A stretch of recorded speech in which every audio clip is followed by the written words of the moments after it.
L'écoute Sirot, Relek Rav Vav, Sira sur Tetzavé et le 7 Adar. Alors on sait que le 7 Adar, c'est le jour de la naissance de Moshe et c'est aussi le jour de son départ de ce monde. Et cette date du 7 Adar, elle tombe toujours à proximité de la paracha de Tetzavé.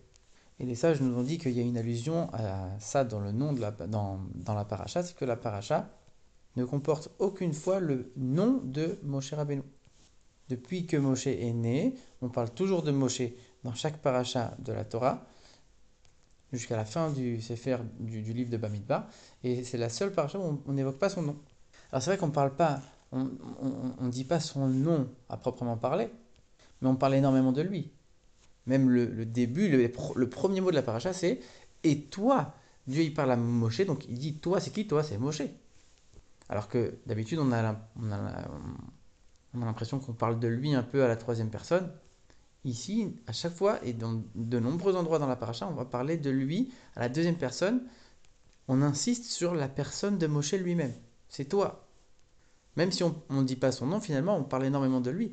Et puis finalement, c'est vrai que le 7 Adar, c'est le jour du départ de ce monde de Moshe. Mais quand un juste quitte ce monde, c'est seulement son corps qui s'élève.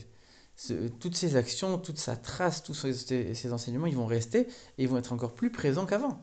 Donc en quoi le fait que ce soit le jour du départ de Moshe de ce monde, c'est lié au fait qu'on ne mentionne pas son nom dans la paracha? Au contraire, on aurait dû mentionner son nom encore plus. Et puis d'ailleurs, ça veut dire quoi quand on dit qu'un tzaddik, un juste, quand il part de ce monde, il est encore plus présent dans notre monde? En vérité, c'est très simple. Quand le tzaddik il avait un corps physique, il était limité. Une fois qu'il est départi de son corps matériel, il n'a plus aucune limite. Et on peut recevoir son influence et son enseignement de manière infiniment plus élevée, puisqu'il n'y a plus de limite. Et d'ailleurs, c'est ça que ça veut dire quand on dit qu'il est présent dans tous les mondes, et y compris notre monde à nous, encore plus que de son vivant. Ça veut dire quoi encore plus? C'est pas un peu plus. Ça veut dire c'est une autre dimension.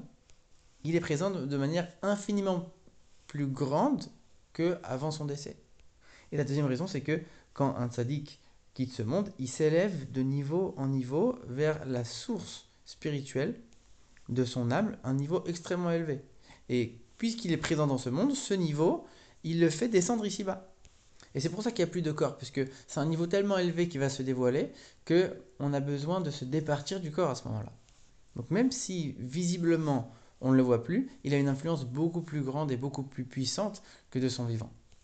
Et ici, dans notre paracha, on est en train de dire quoi? On est en train de dire que on ne mentionne pas le nom de Moshe. C'est quoi le nom? Le nom, finalement, c'est jamais l'essence de la personne. Le nom, c'est quelque chose qui va servir uniquement dans les relations avec les autres. Le nom, il sert à l'autre pour qu'il puisse m'appeler, pour qu'il puisse s'adresser à moi avec mon prénom. Mais quand je suis seul, je ne vais pas m'appeler. Le nom n'a aucune utilité quand je suis seul. C'est uniquement dans les relations avec les autres que le nom a une utilité. Et d'ailleurs, on voit que le nom, on le donne à un enfant uniquement après quelques jours. Une fille après quelques temps et un garçon, il y a au moins 8 jours avant qu'on donne le nom. Donc on voit bien que ce n'est pas l'essence de la personne. On peut très bien vivre sans nom. Et Moshe Rabbeinu lui-même, son nom, son prénom Moshe, il n'a pas été donné tout de suite. D'ailleurs, il n'a même pas été donné par ses parents, il a été donné par la fille de Pharaon, Bathia, qui l'a récupéré du Nil. Donc ça veut dire que pendant plusieurs mois, Moshe n'a pas eu ce prénom de Moshe. Donc c'est sûr que c'est pas ça son essence, son être le plus profond. Alors que quand on parle à quelqu'un en direct, c'est qu'on lui dit tu, toi, là il n'y a plus de prénom. On est en train de parler à la personne elle-même, à son essence profonde. Et c'est justement pour ça que dans notre paracha, on parle à Moshe à la deuxième personne. Et toi, et tu vas faire, et tu vas ordonner.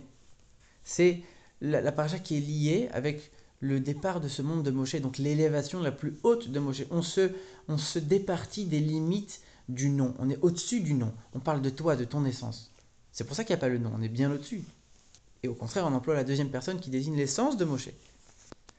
Et quand on regarde bien, c'est dans toute la paracha qu'on ne mentionne pas ce prénom de Moshe. C'est-à-dire que toute la paracha entière, elle est liée avec ce concept-là. Ce niveau qui est au-dessus du nom. Et on sait que toute l'intégralité de la paracha, elle est contenue dans le nom de la paracha.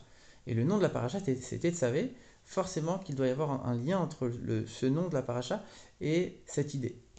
Et pour comprendre un petit peu mieux ça, le rabbi il va établir des calculs de valeurs numériques pour faire des parallèles. Et avant ça, il fait une introduction de leur vie où il explique attention, quand on est en train de faire des calculs, c'est vrai qu'il y a plusieurs manières d'analyser et d'étudier la Torah. Une de ces manières, c'est l'étude d'après les allusions, qui va comporter des calculs avec des valeurs numériques, etc. Mais c'est pas n'importe quoi. Pas n'importe qui peut venir mettre des mots en parallèle sous prétexte qu'ils ont la même valeur numérique. Il faut absolument avoir une source à ça dans les livres et on ne peut pas faire n'importe quoi. On peut pas faire ce qu'on veut. D'ailleurs, l'Admor Azaken, dans le Tanya, il explique c'est quoi la valeur numérique d'un mot. C'est un certain nombre de forces qui, qui sont contenues par ce mot. Et donc deux mots qui ont la même valeur numérique, ils ont le même nombre de forces spirituelles, si on peut dire, mais pas forcément que ces forces sont identiques les unes aux autres.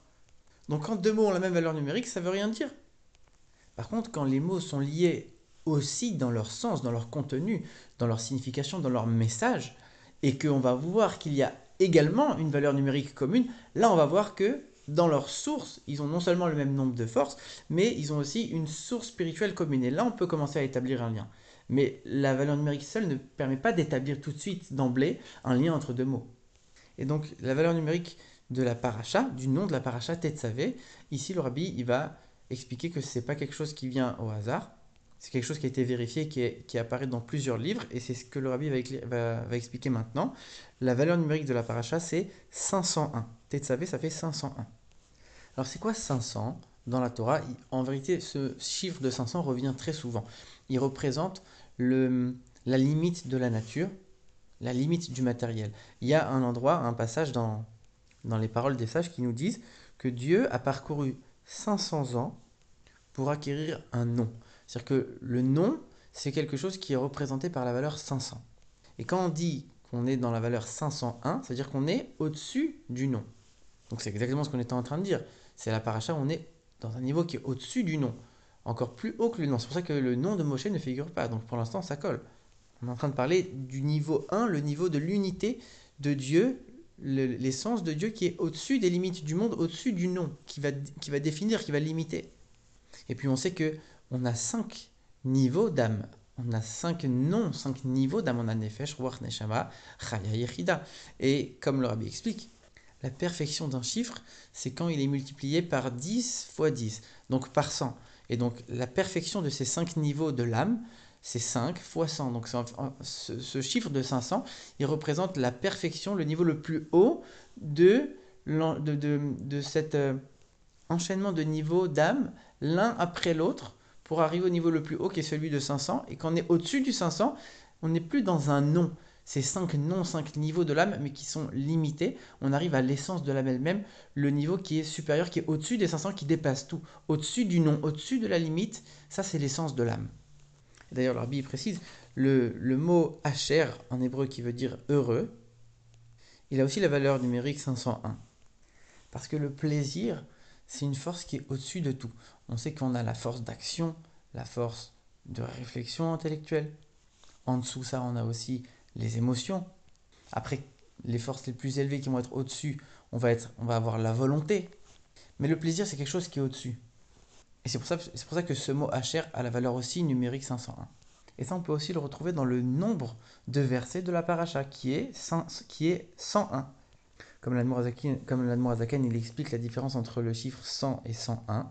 Et il ramène l'explication du Maharsha qui dit celui qui va apprendre un sujet de Torah 100 fois et 101 fois, ça n'a rien à voir, c'est un autre monde. Celui qui va apprendre 100 fois, il est encore limité par les niveaux de son âme.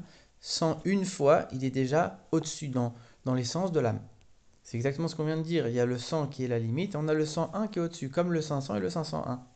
Et donc l'un colle bien avec l'autre. Maintenant, le rabbi pose une question, pourquoi tout ce niveau très haut que Moshe atteint en se départissant de son nom, en vérité, on est en train de décrire ici un niveau extraordinaire qui ne peut pas être contenu dans le nom, dans la limite. Pourquoi on décrit et on désigne ce niveau avec des valeurs numériques? Eh bien, tout simplement parce que ce niveau est tellement haut qu'il ne peut pas s'exprimer dans notre limite, dans notre monde matériel défini de manière claire. Il doit se dévoiler de manière cachée. Il est tellement haut qu'il n'arrive pas à se dévoiler de manière évidente. Il doit forcément passer par un chemin détourné, par un chemin un peu voilé. Et cette valeur numérique, quelque part, c'est un signe très très très très très discret de cette idée. On fait passer cette idée, mais de manière très discrète. uniquement par la valeur numérique des mots, parce que justement c'est un niveau qui est tellement fort qu'il ne peut pas se dévoiler de manière évidente dans ce monde-là.